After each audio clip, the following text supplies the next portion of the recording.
watching Estuary News. I'm Luke Adams. In the headlines tonight, a murder investigation is launched in Cleethorpes, a £50 million investment for British Steel, and a project to combat loneliness launches near Scunthorpe. And later in tonight's programme, I'll be talking to Andy Train on this year's Hull Pride. Before that, Sandra Simmons on the Power of Words Festival.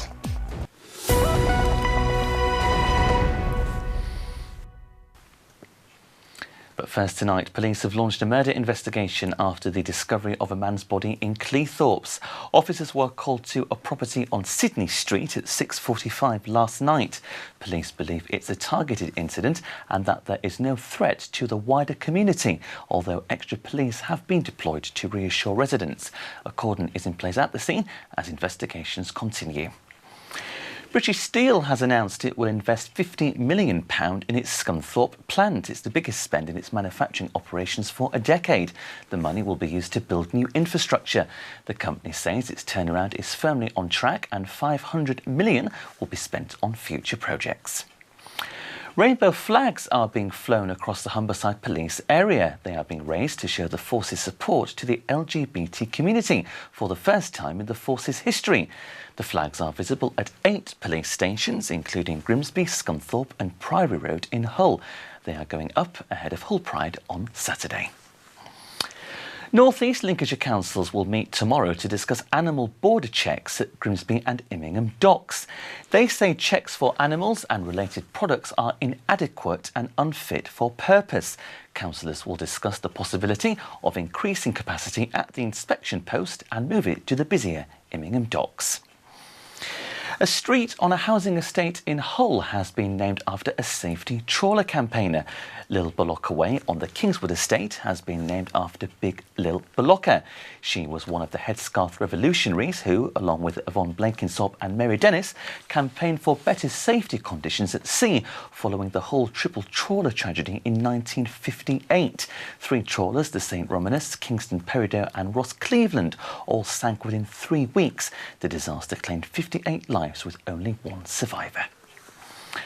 A project to combat loneliness opened near Scunthorpe today. Winterton Men in Sheds is part of an international movement to provide places where men can meet regularly to get involved in a variety of hobbies, including carpentry, horticulture and bike maintenance. The new group follows similar ones running elsewhere in the region.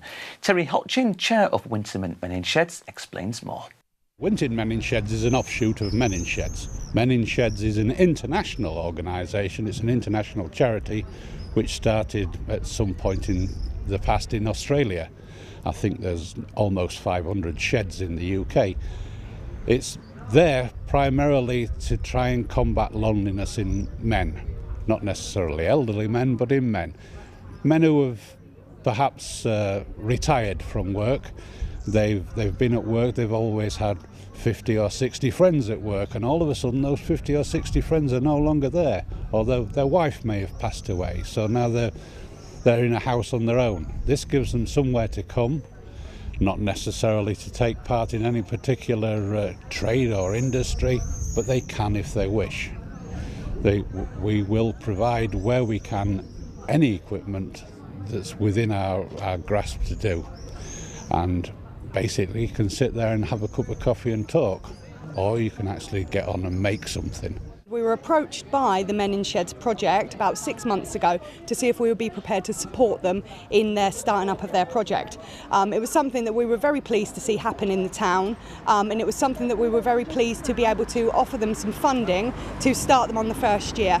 So we've offered them the funding which will cover their rent and their utilities for a year, which will give them some breathing space in order to be able to carry on the project in the future. We were aware of the Men in Sheds movement generally, and we knew that it was an excellent project which helps to sort of combat loneliness and isolation. We also knew that whilst there are projects locally, there are maybe not any projects which are local to Winterton. Winterton is a lovely area, but it can be a little bit isolating if, for example, you don't have any transport, you might not be able to get into the Scunthorpe shed. So it seemed like an excellent facility for the town to have. You don't have to make anything if you don't want. You just make a cup of coffee if you want. It's not a problem, but I can see, since we've been down here just setting things up, the people that's popped in, what are you doing? Oh, I'll tell my husband, I'll get him out my way. You know, there's a lot of interest. So I presume membership will go up now we're fully operational. I'm not allowed to be lonely, my wife won't allow it, but there are people here who really need somewhere to go, and hopefully now that it is open and a done deal, so that people can now join us without thinking that, oh well, I don't really want to get involved in making it happen, I want to be in it, but which is quite a lot of people. A lot of people like to get into something but don't want to start making it happen.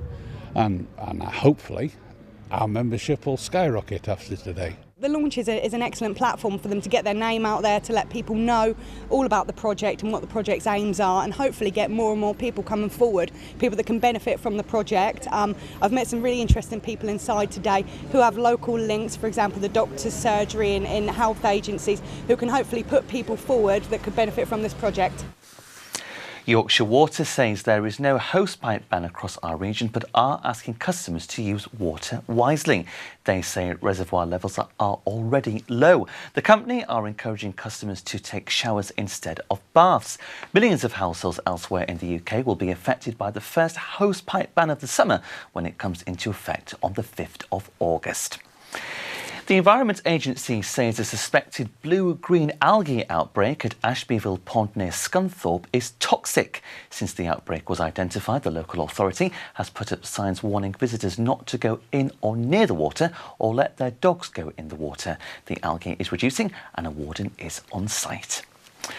Winemakers are raising a glass as they head for a record-breaking harvest. Local vineyards say the ongoing high temperatures have led to rapid growth in young grapes.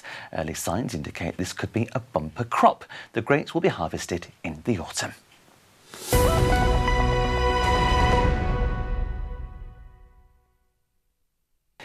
Now, the Power of Words Festival is running this month across North Lincolnshire. I'm joined now by Sandra Simmons from North Lincolnshire Council, who are running the event, to tell me how it's going and what else is in store. Good evening, Sandra. Welcome to the programme. Thank you very much for coming in. Always a pleasure to see you. Yeah, good First to of all, hear. what is the Power of Words Festival? Power of Words Festival launched on the 1st of July. Great big event at Normanby Hall, which was fantastic in the weather. And it's all about getting as many literacy, language, fun activities into the community with any age, so from tinies through to slightly more senior citizens. We're working currently with local businesses, with volunteers, colleges, museums, libraries. It's a real, everybody getting behind it and community effort, and just taking key strands around comics, graphic artists, stories, rhymes, the lot. Very creative. Absolutely, Community event, like yes. you say. Sandra, I believe this is the first time this event has actually been run by North Links Council. Why Yes. did you feel it was important to set an event up on this scale? I think we really got a momentum really with things like the Imagination Library. We really value our libraries and the language in North Lincolnshire. So we felt we'd seen the Hull, the Malarkey, and we thought we can do this. And there was a passion. We've got some local businesses in terms of wanting words and language coming in for young people and supporting that. So that's where we work with our Literacy Trust to say, right, let's start off and put that into the public arena.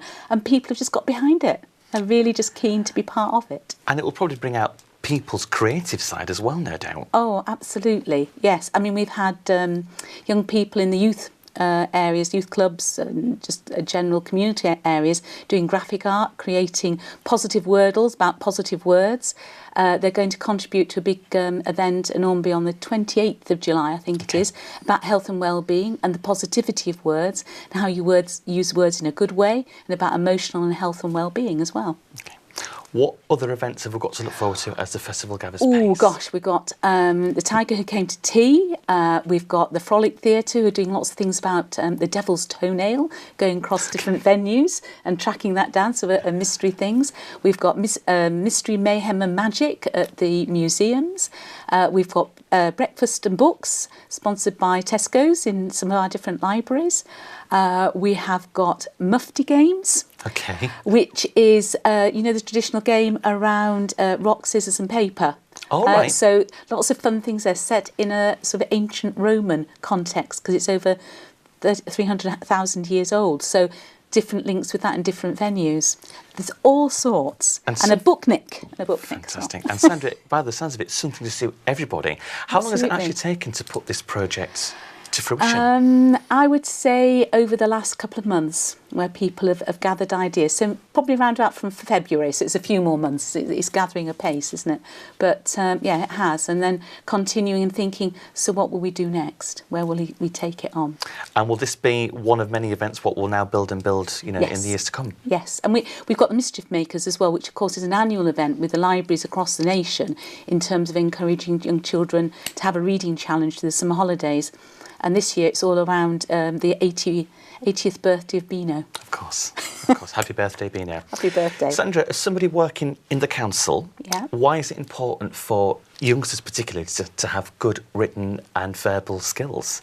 I think it's about sharing their emotions. I think it's about getting that pleasure for reading and enjoying the written word. It's getting their feelings out into the world and sharing that. It's about employability and skills. It's about aspirations and connecting. Okay, fantastic. A fantastic programme, Sandra. We haven't covered it all, but if people want to find out more about the festival, www.northlinks.gov.uk/POW. Yes, POW. Sandra, I love the hair. Thank you very you. much for being my guest this Wednesday evening. Thank you. Join me after the break when Jack brings us a roundup of all the latest sports news, and I'll be talking to Andy Train about last-minute preparations for this year's Hull Pride on Saturday.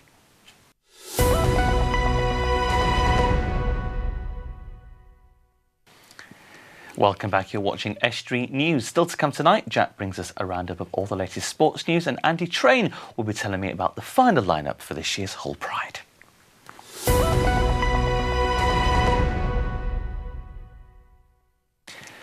Work has started on a new housing scheme for older people in Lincoln. The £5 million development will see 32 apartments and 14 bungalows built in Ingham and Nettleham. The new homes are designed for those aged 55 and over to remain independent within their communities. The scheme is being delivered by social housing provider Lace Housing in partnership with West Lindsey District Council. The new homes will be ready by 2019. A woman from Beverley could face eviction from her home after she breached an antisocial behaviour order. Officers from East Riding Council were granted a closure order at a property on Copeman Avenue earlier this month by the town's magistrates. The council applied for the order following complaints of excessive noise, underage drinking and drug taking by youths who were visiting the property of Angela Leake. Despite working with the tenant, no improvement was made. Leake can remain in the house, but anyone else found inside the property will face arrest and a 51-week jail sentence. The order was the first of its kind to be granted by the local authority.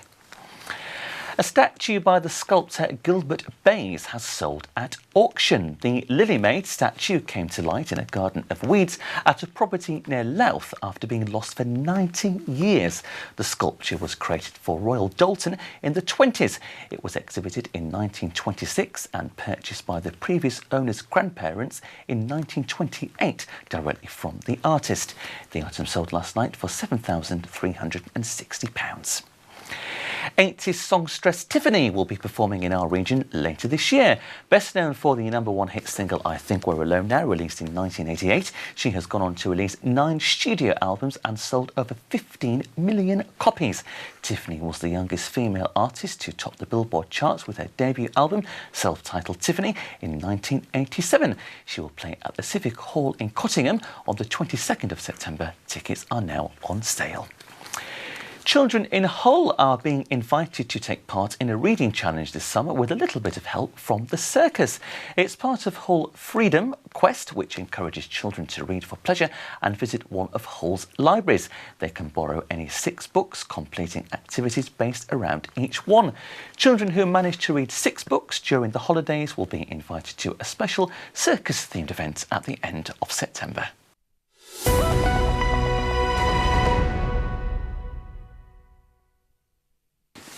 Hull Pride takes place on Saturday, an annual celebration of the LGBT community. I'm joined now by Andy Train, Vice Chair of Pride in Hull, to tell me what people can expect from the event. Good evening, Andy. Welcome to the programme. Hello, thank you. Thank you very much for coming in. I love You're the welcome. moustache. Yeah, it's been bright all week. Wonderful. Every day. Yeah. All ready for Saturday? Yes, gearing up. People are gearing up. More and more rainbow flags are going up in and around the city and around the area, and people just getting a little bit more excited as the days go on. So 3 more sleeps, and we're nearly there. Tell me what people can expect from this year's event. They can expect a really fantastic parade. On the success of UK Pride last year, we've got a parade of nearly 3,000 people this year who've registered. Of course, people will probably turn up on the day who want to get involved, and that's great because we have capacity to deal with that. But we'll see formally at the front 30 United Nations, I say United Nations, but human rights rather, flags which celebrate the 70th anniversary of human rights. So there'll be one for each human right at the front, and then we kind of go through Humberside Police Band, followed by Humberside Police and all the others. We've got the Deputy Lord Mayor of Hull and his husband in the parade, which is great. And then all the way through communities, organisations, groups, people just want to party, really, just involved and dressed up. A lot of music, a lot of bands and that kind of thing. So moving through the city centre. A day of party and celebration of the Absolutely. LGBT community. Yeah, truly. Are Pride events still relevant in this 21st century, do you think? Yeah, I mean, it's changed a lot. I mean, from a protest, and there will be people who have strong messages about, their organisations and about, things to do with like hate crime and that kind of thing.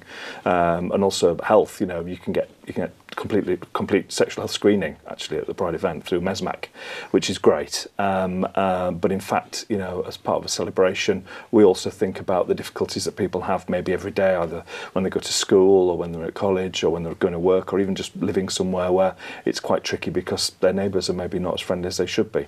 So issues around gender identity, not just sexual orientation, are still sort of major themes that we kind of carry through. Holding hands with your same-sex partner going through a city centre, do you feel safe? And possibly not. And this is the kind of struggle that we're dealing with. We've got legislation, we've got laws that support us, but attitudes need to change. Sure, absolutely. I echo that completely. And there's some good support network in Hull. There are who definitely need that help and support. Yeah, we've got a stack of organisations. I mean, one of the main things for Pride is to showcase those organisations and the facilities that they offer. So you can interact with people and find some information. Have a great day. And we've got a street food festival actually on Guildhall Road at the event, which is a kind of response to feedback last year. Not enough choices on food. So we've got a whole street full of food. Great. So people who come to Pride are hungry, but they can find out about various organisations that support them as well at the same time. Good that you take on board feedback and then try and develop, absolutely, for the next event. Yeah, a great lineup on the main stage. We've got Nadine Coyle, we do, Marcus Collins, X Factor finalist, and Lloyd Daniels as well. Yeah, absolutely. I mean, we've got some favourites. In fact, we've been trying to tell people to pick up a Pride guide. Okay. They're in all the venues in Hull City Centre, but it's just incredible that RuPaul's Drag Race, for example, has really taken off, and particularly for a lot of younger people who may be exploring their gender identity, etc., really kind of relate to these characters. So we're really, really chuffed to bits, and Adore Delano will be with us, and we've sold out completely on the meet and greet tickets for her. So there will be a lot of people very excited for a little bit of RuPaul's Drag Race. Absolutely, because that's a very popular programme. Absolutely. And of course, this year's Eurovision Song Contest entry will be there as well. Yeah, Surrey. So in fact, we're going to form a ring of steel around Surrey, so her performance will not be interrupted at all. Okay. So you'll see a full performance of what fantastic song that she brought to Eurovision and represented us so well at the Eurovision Song Contest. Well, hopefully we'll have the weather. Hope so. How many people are we roughly expecting this year? We had 44,000 people through last year, which was quite incredible. At its peak, we hope for about 10. But we do have provision for everybody, so we are making sure that people are well hydrated, that they look after themselves, and have an opportunity to take some shade, within the park. Just relax, enjoy the day. Even the paraders were saying, absolutely, just enjoy the parade, don't rush it. Just go around city centre and celebrate. A great day. I wish you all the best. Andy, thank you very much indeed. Brilliant. Thanks very much. Now here's Jack with all the sports news.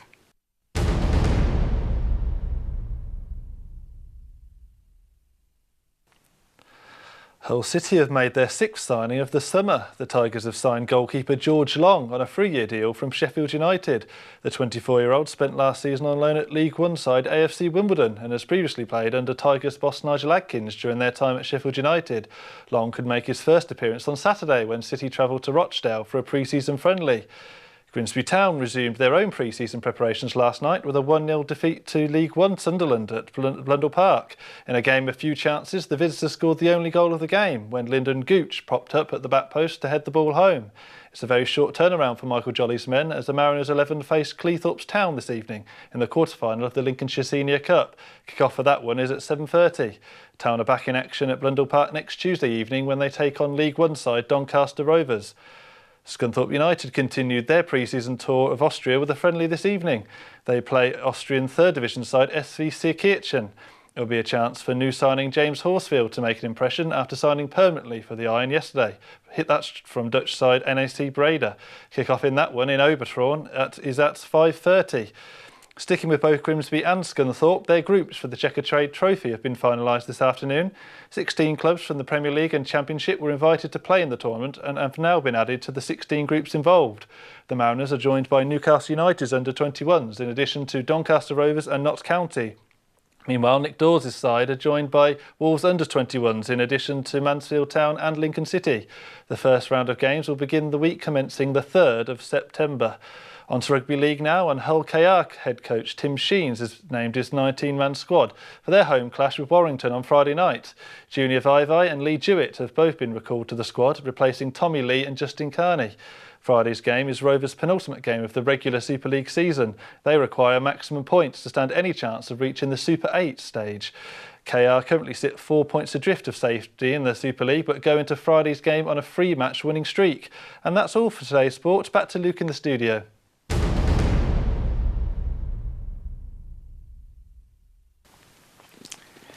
Thanks very much, Jack. That's it for tonight, I'm afraid. My thanks to Andy and Sandra for joining me on the sofa. As always, if you have a news story, then please visit our Facebook or Twitter pages. Details are appearing on the screen as I speak. You can also email news@estuary.tv or phone our news desk on 01472 31553. Write to us at the usual address, Estuary TV, Nuns Corner, Grimsby, North East Lincolnshire, D345BQ. Have a great Wednesday evening from all of us here. Good night.